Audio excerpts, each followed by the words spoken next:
Hi hello నమస్తే అండి, welcome back to our channel. ఈరోజు వీడియోలో నేను ఇత్తడి రాగి పూజా సామాగ్రిని ఈజీగా ఎలా క్లీన్ చేసుకోవాలో చూపిస్తానండి. చాలా ఈజీగా మనం పూజా సామాగ్రిని అయితే క్లీన్ చేసుకోవచ్చండి. మనకి పూజా సామాగ్రిలో పంచు పాత్రలు ఉంటాయి కదండి. ఈ పాత్రలో మనం వాటర్ వేసి పెడితే వాటర్ ఈ పాత్రలో ఎప్పుడు ఉంటుంది కాబట్టి మనకి లోపల ఈ విధంగా అయితే మనకి మచ్చలు అయితే వచ్చేస్తూ ఉంటాయండి. వాటిని కూడా మనం ఈజీగా అయితే రిమూవ్ చేసుకోవచ్చు. ఇక్కడ నేను చూపించే విధంగా క్లీన్ చేసుకుంటే, అలాగే ప్రమిదల్లో మనం ఒత్తులు వేసి పెట్టినప్పుడు ఒత్తులు పూర్తిగా కాలిపోయినా కూడా ఆ ప్రమిదలు ఈ విధంగా నల్లగా అయిపోతాయి కదండి. వాటిని కూడా ఈజీగా క్లీన్ చేసుకోవచ్చండి. చూస్తున్నారు కదండి, పూజా సామాగ్రి క్లీన్ చేయకముందు ఏ విధంగా ఉందో. ఆల్రెడీ మన ఛానల్లో నేను చాలా వీడియోస్ అయితే పోస్ట్ చేశానండి. ఈ ఇత్తడి రాగి పూజా సామాగ్రిని ఈజీగా ఎలా క్లీన్ చేసుకోవాలని చాలా మెథడ్స్లో అయితే నేను వీడియోస్ అయితే పోస్ట్ చేశానండి. ఎవరికైనా ఇంట్రెస్ట్ ఉంటే ఛానల్లోకి వెళ్ళి చూడండి.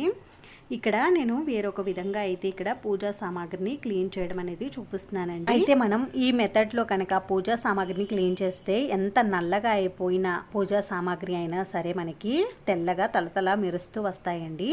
అయితే మనం ఈ క్లీనింగ్ కోసం ఒక గిన్నెని తీసుకుని అందులోకి కొద్దిగా వాటర్ని అయితే తీసుకోవాలండి.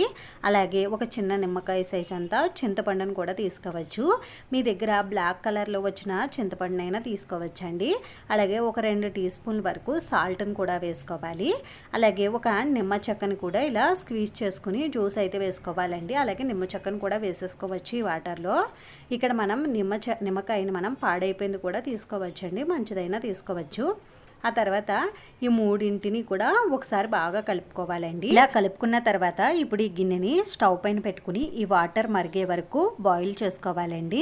ఇలా మనకి వాటర్ బాయిల్ అవ్వేటప్పుడు మనం క్లీన్ చేసుకునే పూజా సామాగ్రిని ఈ వాటర్లో అయితే వేసేసుకోవాలండి. ఇప్పుడు ఈ వాటర్లోకి ముఖ్యంగా ఈ వస్తువుని అయితే వేసుకోవాలండి. అదేమిటంటే షాంపూ అండి. మీ దగ్గర ఏ షాంపూ అవైలబుల్గా ఉంటే ఆ షాంపూని ఒక టీ స్పూన్ వరకు వేసుకోవచ్చండి.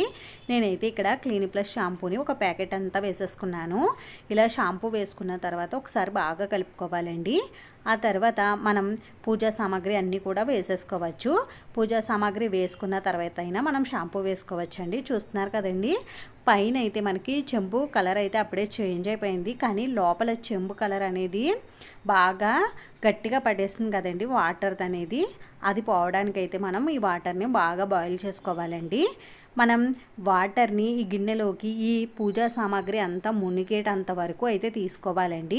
ఇలా తీసుకుని ఇప్పుడు ఈ వాటర్ని ఒక 10 నిమిషాల పాటు బాయిల్ చేసుకోవాలండి. నేనైతే ఈ ఇత్తడి ప్లేట్ని వాటర్లో వేసి బాయిల్ చేయట్లేదండి, ఎందుకంటే ఈ ప్లేట్ పైన దేవుడు ఉన్నాడు కదా అని నేనైతే ఈ వాటర్లో అయితే వేసి బాయిల్ చేయట్లేదు. దేవుడి విగ్రహాలు అవి కూడా ఇలా వాటర్లో వేసి బాయిల్ చేయకూడదండి. ఇలా మనం బాయిల్ చేసుకున్న తర్వాత ఈ పూజా సామాగ్రి అంతా కూడా తీసేస్తాం కదండి. ఆ తర్వాత ఈ వాటర్ మనకి కూల్గా అయిపోతాయి కదా, అప్పుడు ఈ వాటర్తో మనం అటువంటి ప్లేట్లను అయితే క్లీన్ చేసుకోవచ్చు అండి. అంతేకాని వాటర్లో వేసి బాయిల్ చేయకూడదు. ఇలా ఈ వాటర్ని ఒక 10-15 నిమిషాలు బాయిల్ చేసుకోవాలండి. ఇలా మనం వాటర్ని బాయిల్ చేసుకుంటూ ఉంటే మనకి వాటర్లో నురుగంతా కూడా పోయింది కదండి. ఈ స్టేజ్లో మనం స్టవ్ అయితే ఆఫ్ చేసేసుకోవాలండి. చూస్తున్నారు కదండి, మనకి పూజా సామాగ్రి ఎంత నల్లగా అయిపోయినా కూడా ఈ విధంగా క్లీన్ చేసుకుంటే అవి మళ్ళీ మామూలుగా కొత్త వాటిలో అయితే వచ్చేస్తాయండి. వీటిని మనం వెంటనే వేడిగా ఉన్నప్పుడే ఏదైనా స్పూన్ కానీ పట్టకార లాంటిది కానీ పెట్టుకుని తీసేసుకోవాలండి. వాటర్ చల్లారే వరకు కూడా మనం ఈ పూజా సామాగ్రిని ఆ వాటర్లోనే వదిలేస్తే మనకి పూజా సామాగ్రి కలర్ చేంజ్ అయిపోయి వాటికి ఉన్న కలర్ కూడా డల్ అయిపోతుందండి. అందుకని మనం వాటర్ వేడిగా ఉన్నప్పుడే తీసేసుకోవాలి. చూస్తున్నారు కదండి, ఈ ప్రమిద మనం క్లీన్ చేయక ముందు ఎంత నల్లగా ఉందో, ఇప్పుడు క్లీన్ చేసిన తర్వాత చూసారు కదా వైట్గా అయిపోయింది. అలాగే మనం ఇక్కడ బాయిల్ చేసుకున్న వాటర్ కూడా చాలా నల్లగా అయితే అయిపోయినాయి కదండి. ఇప్పుడు ఈ విధంగా మనం వీటిని వాటర్లోంచి తీసేసుకున్న తర్వాత ఒక్కసారి మామూలుగా మనం స్క్రబ్బర్కి కొద్దిగా డిష్ వాష్ లిక్విడ్ని పెట్టుకుని జస్ట్ కొద్దిగా అప్లై చేసుకుని క్లీన్ చేసుకుంటే సరిపోతుందండి. లేదు అంటే వీటిని మనం మామూలు వాటర్తో అయినా క్లీన్ చేసేసుకోవచ్చు. మనం ఇలా క్లీన్ చేసుకున్నాం అనుకోండి, ఈ పూజా సామాగ్రి ఒక 15 రోజుల వరకు ఇదే కలర్లో అయితే ఉంటుందండి, కలర్ చేంజ్ అవ్వకుండా. ఇక్కడ మనం పూజా సామాగ్రిని స్క్రబ్బర్ పెట్టి క్లీన్ చేసేటప్పుడు ఎక్కువ శ్రమ పడవలసిన అవసరం లేదండి. జస్ట్ కొద్దిగా ఇలా మనం స్క్రబ్బర్ రబ్బర్తో అప్లై చేసుకుని క్లీన్ చేసుకుంటే సరిపోతుంది. చూస్తున్నారు కదండి, పూజా సామాగ్రి ముందుకి ఇప్పటికి కూడా మనకి చాలా చేంజ్ అయితే కనిపిస్తుందండి. ఇంకా కొద్దిగా మనకి అక్కడక్కడ కూడా చిన్న చిన్న మచ్చలు అయితే ఉండిపోయాయండి, కానీ చాలా వరకు అయితే క్లీన్ అయిపోయిందండి. ఇలా ఒక 2-3 సార్లు క్లీన్ చేసుకుంటే మనకి పూజా సామాగ్రి మళ్ళీ కొత్త వాటిలో అయితే వచ్చేస్తాయండి. అంటే బాగా మచ్చలు పడిపోయి మరకలు పడిపోయి ఉంటేనే 2-3 సార్లు క్లీన్ చేసుకుంటే సరిపోతుందండి. లేదు అంటే మీకు నీట్గానే ఉంటే ఒక్కసారికే మనకి పూజా సామాగ్రి అయితే నీట్గా వచ్చేస్తాయండి. నా పూజా సామాగ్రికి అయితే కొద్దిగా మచ్చలు అనేవి, అంటే పంచపాత్రలో మచ్చలు అనేవి కొద్దిగా ఎక్కువగానే గట్టిగానే పట్టాయండి. నేను చాలా విధాలుగా ట్రై చేశాను, కానీ అవైతే పోలేదు. కానీ ఇప్పుడైతే కొద్దిగా పోయాయి, అంటే కొద్దిగా అంటే చాలా బాగా పోయాయండి. ఇంకొక 2 సార్లు ఈ విధంగా క్లీన్ చేసుకుంటే మొత్తానికి కూడా మనకి లోపల చాలా తెల్లగా నీట్గా అయితే వచ్చేస్తాయి. ఇప్పుడు మనం ఈ పూజా సామాగ్రిని నార్మల్ వాటర్తో క్లీన్ చేసేసుకుని ఏదైనా పొడిగా ఉండే క్లాత్తో తుడుచుకుని పెట్టుకుంటే మనకి పూజా సామాగ్రి నీట్గా అయితే ఉంటాయండి. ఎన్ని రోజులైనా కూడా మనకి ఈ పూజా సామాగ్రి ఇదే కలర్లో అయితే ఉంటాయి.